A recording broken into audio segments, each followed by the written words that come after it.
আন্তর্জাতিক সম্মেলনের বিস্তারিত জানাতে এই মুহূর্তে কক্সবাজার ইনানিতে আছেন রিপোর্টার নাজমুস সালেহী। সরাসরি যাচ্ছে তার কাছে।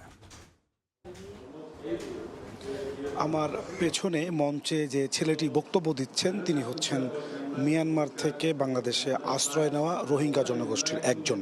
তিনি এখানে কথা বলছেন এবং তার সামনে যারা বসে আছেন, যারা শুনছেন, তারা হচ্ছে বাঘা বাঘা কূটনৈতিক এবং হচ্ছে পৃথিবীর বিভিন্ন দেশ থেকে আগত এই রোহিঙ্গা ইস্যুতে কাজ করা প্রতিনিধিরা। যারা তাদের কথা শুনছেন, তারা নোট করছেন এবং হচ্ছে তাদের সরাসরি তাদের মন্তব্য নিয়ে তারা আসলে এটার একটি দিক নির্দেশনামূলক পলিসি নির্মাণ করতে চান, তার উপর ভিত্তি করে রোহিঙ্গাদেরকে বাংলাদেশ থেকে তাদের দেশ মিয়ানমার সেখানে যাতে সম্মানজনক প্রত্যাবাসন তাদেরকে করানো যায়। ইতিমধ্যেই এই সম্মেলনে যোগ দিয়েছেন বাংলাদেশের উচ্চ প্রতিনিধি দল এবং একই সঙ্গে পৃথিবীর বিভিন্ন দেশ থেকে আগত প্রতিনিধিরা। তারা এখানে এসে রোহিঙ্গা জনগোষ্ঠীর সঙ্গে তারা কথা বলছেন, সরাসরি তাদের সামনে শুনছেন। তারা আসলে আমরা শুনছিলাম যে রোহিঙ্গা প্রতিনিধি যারা আছেন তারা আসলে তাদের কি নির্মম ঘটনা তাদের উপরে ঘটেছে সেই নির্যাতনের বর্ণনা তারা দিচ্ছিলেন। তারা অনেকে বলছিলেন যে তাদের আত্মীয় স্বজন, মা বাবা সবাইকে আসলে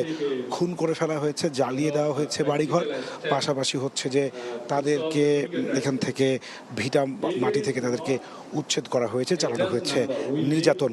তারা বলছেন যে আসলে এখন সময় এসেছে তাদের ফিরে যাওয়ার তাদের মাতৃভূমিতে, কিন্তু তারা বলছেন তাদের যতক্ষণ পর্যন্ত সেখানে ফিরে যাওয়ার পর তাদের যে নিরাপত্তা এবং হচ্ছে তাদের ভূমি ফেরত পাওয়ার যে সম্ভাবনা সেই জায়গাটুকু যতক্ষণ পর্যন্ত তৈরি না হচ্ছে ততক্ষণ তারা আসলে ফিরে যেতে চাচ্ছেন না। তারা সেই দাবি তারা তুলছেন।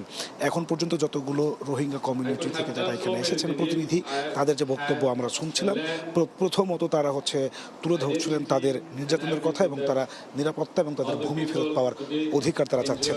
বাংলাদেশের তরফ থেকে এই 3 দিনের যে সম্মেলন সেখান থেকে আসলে রোহিঙ্গাদের প্রত্যাবাসনের টেকসই পথ খুঁজে বের করা হবে, সেই একটি পলিসি নির্মাণ করা হবে বলে তারা আসলে প্রত্যাশা করছেন। এখান থেকে 5টি বিষয় আলোচনা হবে যেগুলো নিয়ে পরবর্তী সময়ে বাংলাদেশের তরফ থেকে কূটনৈতিক পলিসি নির্মাণ করা হবে। এই ছিল আমার কাছে কনফারেন্সের প্রথম দিনের সর্বশেষ। রোহিঙ্গা বিষয়ক আন্তর্জাতিক সম্মেলনের সবশেষ জানতে এতক্ষণ ছিলাম কক্সবাজারে।